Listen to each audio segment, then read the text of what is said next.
கடைசி கால தீர்க்கதரிசன நிறைவேறுதல் பகுதி 5. வெளிப்படுத்தல் விசேஷம் 6ஆம் அதிகாரத்தில் 4 குதிரைகள் வெளிப்படுவதை நாம் காண்கிறோம். முதலாம் குதிரை வெள்ளை குதிரை. அதில் ஏறி இருப்பவனுக்கு கிரீடமானது கொடுக்கப்படுகிறது.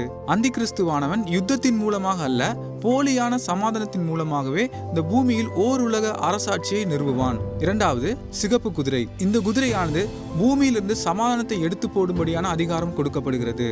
மூன்றாவது கருப்பு குதிரை. இதில் ஏறி இருப்பவனுக்கு பஞ்சத்தை கொடுக்கும்படியான அதிகாரம் கொடுக்கப்பட்டது. நான்காவது மங்கின குதிரை.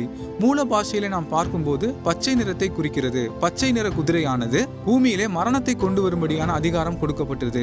சங்கீதம் 83 குறிப்பிடப்பட்டுள்ள இஸ்ரவேலை சுற்றியுள்ள தேசங்களானது இஸ்ரவேலை முழுவதும் அழிக்கவும் இஸ்ரவேல் இனி நினைக்கப்படாமலும் போக வேண்டும் என்று கூறுகிறார்கள். அன்றைக்கு மாத்திரமல்ல, இன்றைக்கும் இஸ்ரவேல் 2000 ஆண்டுகளுக்கு பின்பு ஒரு தேசமாக மாறினது. இஸ்ரவேலுக்கு விரோதமாக இருக்கிற மற்ற தேசங்களையும் அதனுடைய கொடிகளையும் நாம் பார்க்கலாம்.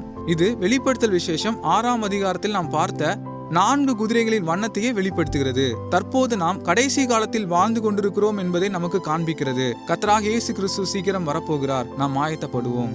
ஆமென்.